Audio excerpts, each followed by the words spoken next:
Paris on Politics from Fox 32 Chicago. Salt. It's more than just a table condiment that gives a kick to bland food. In Washington, SALT means something totally different right now. It's an acronym for state and local taxes, and it's got Republicans getting a little salty with each other and at the risk of sinking the bill that President Trump has labeled, quote, the big beautiful bill. So here's how it works. And tax accountants, I'm sure you already know all of this.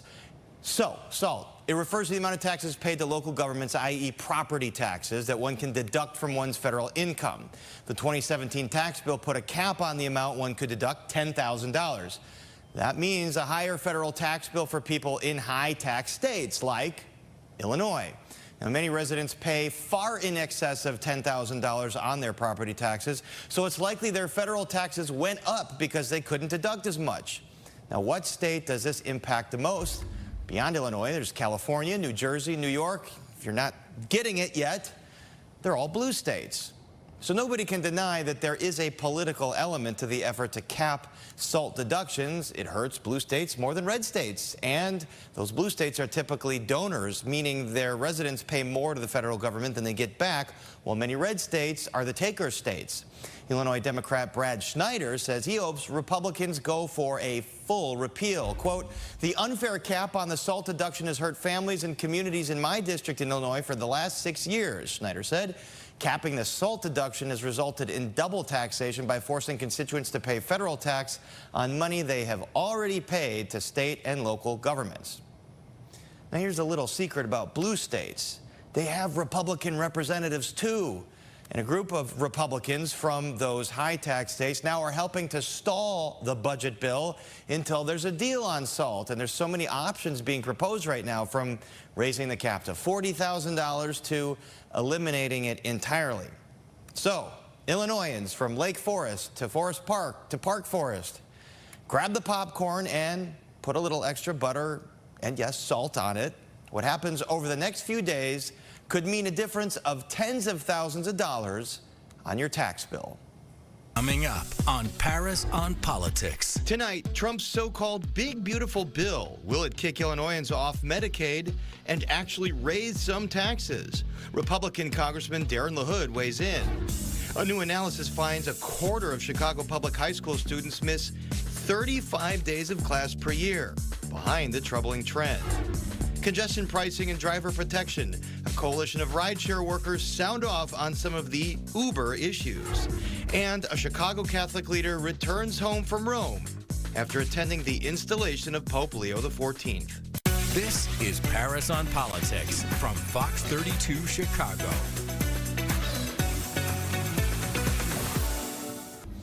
Welcome to Paris on Politics, where we take you behind the headlines and beyond the spin. President Trump met with Republicans on Capitol Hill again in an attempt to push that budget bill over the finish line.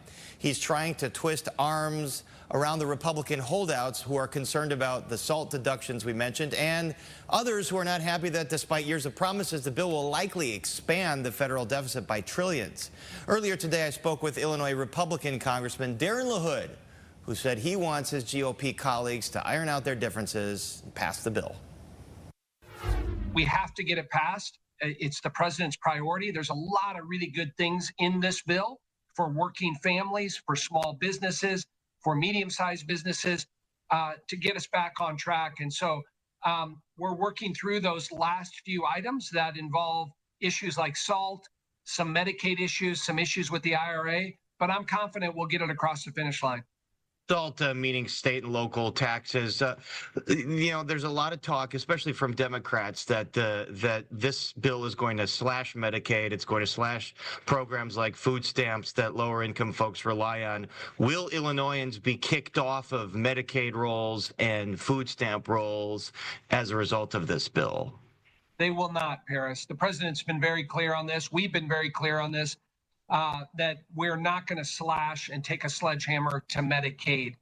As you know, in Illinois, about 3.1 million people receive some type of Medicaid benefit in the state of Illinois. About 60% of the births in Illinois are Medicaid. Medicaid is going to remain in place for the most vulnerable, the people that need it. Now, I will tell you this, Paris, if you're an able-bodied adult and you're on Medicaid and we can move you into a job, we're going to do that. We have 7 million unfilled jobs in the country right now. So if we can reduce your dependence on Medicaid by giving you a job, we ought to be doing that. But for people that are seniors, people that are developmentally disabled, for single moms, Medicaid is going to be there and should be there for the people that need it the most. For state and local taxes, Illinoisans are very interested in that and how much they can deduct because there are high property taxes in Illinois. Where do you think the bill is going to land on that? We'll see. Obviously, there are a few of our members that come from high tax states, New York, New Jersey, California, and as you referenced, Illinois has high taxes there too. But those deductions or those provisions in the bill cost a lot of money, taxpayer money. So you're almost subsidizing high tax states to continue to go down their path on doing that. You remember, the deduction was brought to $10,000 back in 2017. So there will have to be compromise here. The president is willing to make a compromise on that. So we're still working out the details on there, but I think we'll land in a good spot. You know, there is almost no budget scorer that believes that this will not add to the deficit. Republicans have talked about the existential problem of our debt, our accumulating debt. This, according to every analysis, is going to add to that. How about that? Well, I disagree. I think there's been competing evidence on both sides. But again, Paris, go back to 2017 under the first Trump Tax Cuts and Jobs Act. Created the best economy in my lifetime by lowering taxes, similar to what we're doing in this bill. We moved 6.5 million people out of poverty after we passed that bill. Record wages for all levels of the economic sectors in our society. We had record unemployment by doing that. So we need to create growth in the private sector. We're not going to grow this economy by more government spending. It has to be in the private sector. Our bill is predicated on the private sector flourishing, whether you have 2 employees or 500 employees, giving you the ability through tax provisions like 199A, bonus depreciation, research and development tax credit, the child tax credit. I'm the sponsor of the affordable housing tax credit to create more workforce housing in Illinois and across the country. Those are the provisions that are going to help get the economy going. And in the end, will pay for many of the tax cuts that are in there. Could Trump's tariff policy counteract the economic benefits you expect from this bill? Well, I've been pretty vocal on the tariff regime that the Trump administration has put in place. I think we can go a different direction. I think tariffs should be used in a tactical and strategic way to go after bad actors like China. But I think we got to be careful about putting tariffs on our like-minded allies, particularly our economic and national security allies, Mexico, Canada, our European allies. I'm glad the president paused those tariffs. I think they've been disruptive in many ways. What this tax bill will do, the one big beautiful bill, Paris, will bring predictability and certainty. There's a lot of money sitting on the sidelines. People want to know when they're going to invest. They want to know you have predictability and certainty. This bill will bring predictability and certainty by making those tax provisions permanent and allow people a roadmap to invest and grow their companies and businesses. I want to ask you about something that's been in the news for a little while, but I haven't talked to you since then. And this was Trump acknowledging this deal with Qatar to accept a $400 million jet. Some folks, Senator Duckworth told me to retrofit it to make it safe for Air Force One. It would cost upwards of $1 billion. And the reports have been that this would eventually go to Trump's presidential library after his term, so it wouldn't continue on as Air Force One. As a former prosecutor, is this a problematic deal? Well, I serve on our intelligence committee.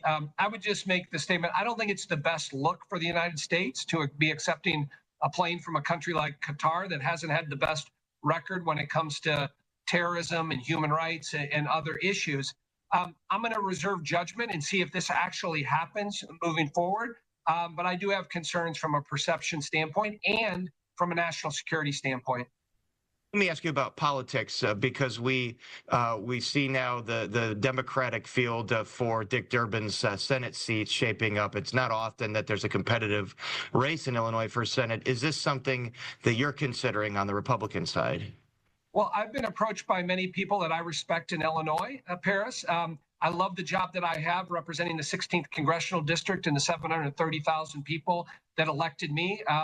But as you referenced, open Senate seats in Illinois don't come around very often. We want to make sure we're competitive. There's a lot of Republicans that would love to see a conservative Republican win the U.S. Senate.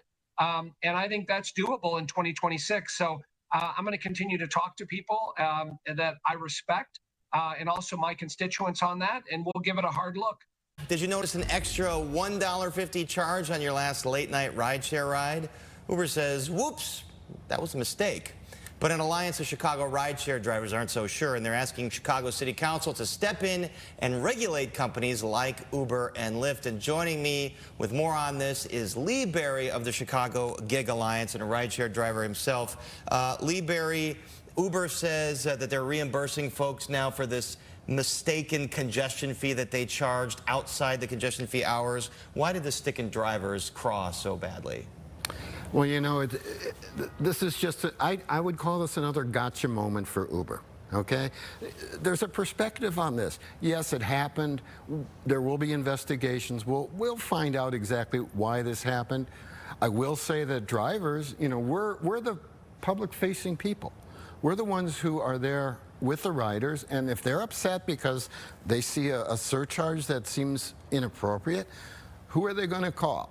First person is the driver. They're going to blame you, but are you, do you accept this whole rationale that there was just some internal error and, you know, now people are getting hundreds of dollars in reimbursements now? The investigations will determine the facts on this, okay? And they should. But what I would need to say as a driver and as someone who's been involved with our legislation initiative is that Uber and Lyft, since the beginning, have operated in a totally unregulated industry. And we as drivers are freelance drivers. We're independent contractors. And you know, there's a big black hole in labor law in this country. We have this growing gig economy, independent contractors working everywhere. And we don't have any labor laws to protect us and to make sure that we are treated fairly and justly and just with a sense of a we rather than you versus. And you are trying to get that to happen. Exactly. There is a Chicago rideshare protection ordinance. So give me the finer points of this. How would this help you guys? Okay. Well, first of all, the trends are unbelievable, and the public should really understand this. When Uber and Lyft started in the city, drivers were taking home about 80% of the fare. And drivers were happy making good living, you know, and they were paying for their own cars, which were good cars. They're expensive cars, and it matters to drive a good vehicle when you're doing rideshare for a lot of reasons. And then over time, the amount of money that we earn from the fares has gone down to often less than 50%. And who's getting the rest of the money? Uber and Lyft are keeping it for themselves. And, you know, I'm all for profitability. I'm pro-business. But there is a point in which I think most drivers are feeling now very frustrated. They're feeling that they've kind of been baited and switched. And in addition to that, we understand the frustrations of riders who are paying more and more money for their fare. Sometimes it's an exorbitant amount. And first of all, the drivers don't see that extra amount, number one. But number two, you know, I have to speak as someone who's driven over 1,000 people. And I talk to these people. And I know where they're coming from because I know how to ask questions. And plus, I actually care about these people. And I see the frustration on their face. I personally have seen young riders.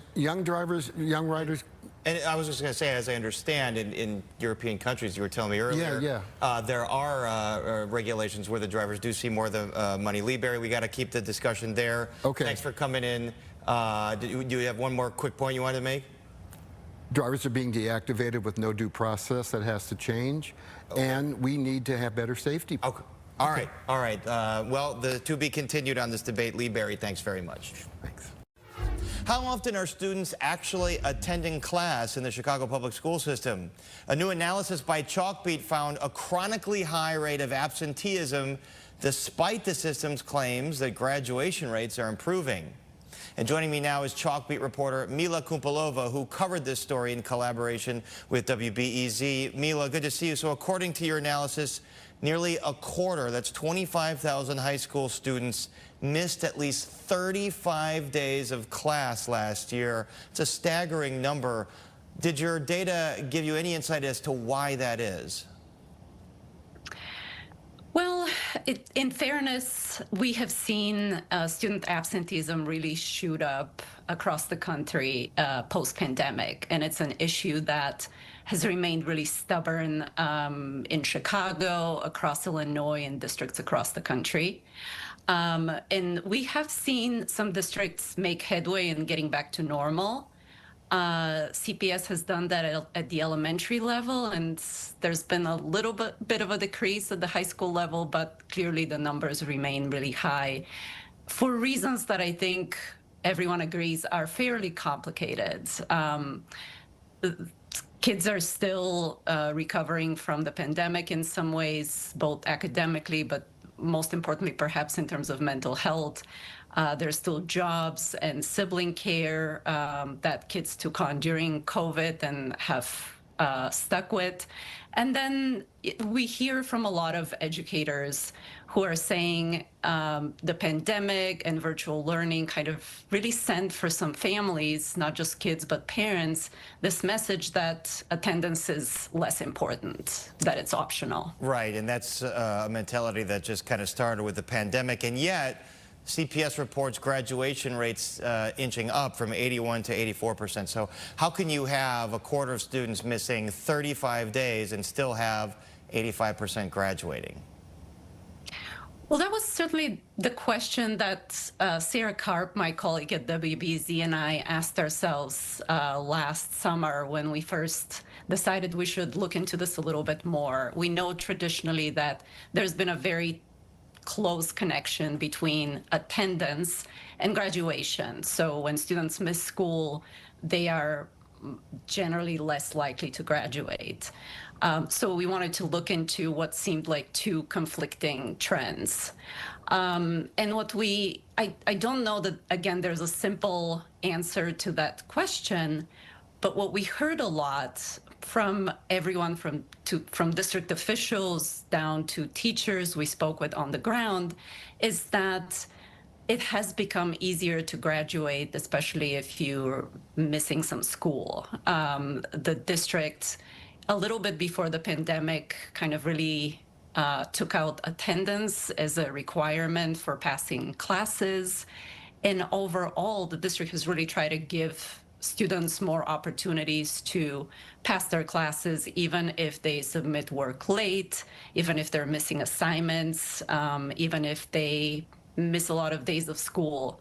The push has really been to give students a lot of second and third chances to pass their classes and recover, ideally, the learning that they miss when they're not in the classroom. But I think collectively, educators believe that absenteeism is a problem that needs to be solved. And you actually profiled Farragut High School, which did improve some of their absenteeism numbers. So how did they do that? Well, I think what happened there was that the principal and the teachers really started asking themselves, have we gone a little too far with this grace that we're trying to give students? It was something that made a lot of sense for kids during the pandemic when they were dealing with a lot of upheaval. But now, as we've gone to a sort of new normal, is this hurting kids by sending the message that it's okay to not be in school every day? It's okay to not turn in assignments during the semester because you can just hustle and get them done at the very end and turn them in, and the teacher will grade you and likely you'll pass the class. So what folks at Farragut have said that there are many pieces to the improvement in their graduation rate, including incentives for students and more support for students. But there's also this element of setting higher expectations for kids and holding them to them. So it's the carrot or the stick approach. All right, Mila Kumpalova, it's a fascinating story. Well done. And thanks for joining us. Thank you. Hundreds of Chicagoans joined the flock to Rome to witness the installation of Pope Leo XIV. Among them, the president of the Divinity School in Hyde Park that then Robert Pvost graduated from. It was overwhelming. It was truly a phenomenal, once-in-a-lifetime experience. I never dreamed that one of our very own graduates would be Pope, and that the Pope would ever be somebody that I know personally. So it was such a thrill. We're still a bit incredulous here. The experience was doubly beautiful for me, in that the Augustinian community from Chicago invited me to be part of their delegation. And so to stay at their curia, at their house that is right at the edge of St. Peter's Square, and to be able to be with the friars who have been praying and eating with him for the last 2 years at that house. He doesn't live in that house, but he would come every day for Mass and for lunch with them. And to hear of their experience with them and to accompany them as they have been celebrating this wonderful new appointment, it was truly a thrill. Tell me about the message in his homily. I was so deeply touched by his homily. It was relatively short, and it was very simple, but tremendously profound in what he said. It is the evidence of of what a fine communicator he is, what a tremendous preacher he is, that he knows how to take the very core of our faith and express it in the simplest terms that everybody can understand and everybody can take away exactly what it was he was saying. It was a tremendous moment. So it sounds like he's going to be a great communicator. You know, reading about sort of his approach, it differed from Pope Francis a bit in that he was wearing some of the more traditional garb, whereas Pope Francis eschewed that. Tell us how you expect him to be like Pope Francis, unlike Pope Francis. I mean, Pope Leo XIV is his own pope. Yes. What will this papacy be characterized by? Well, I think you're right. He'll be his own person. I think he's very much in line with where Pope Francis was leading the church, and he will continue in those same directions. I think he was fully in support of the move towards synodality, which Pope Francis took us toward, which is a way of being church that is listening to every voice and discerning what the Spirit together, what the Spirit is, how the Spirit is guiding us, and making decisions in that manner. It's very different from a top-down pyramidal approach. I expect that he'll continue in that direction. I think the choice of his name is a very clear indication that he is strong, and everything he's said so far as well, is strongly indicating that he is firmly committed to the Catholic social teaching with a very keen sensibility for those who are most on the margins and structures that lead to injustice and trying to rectify that.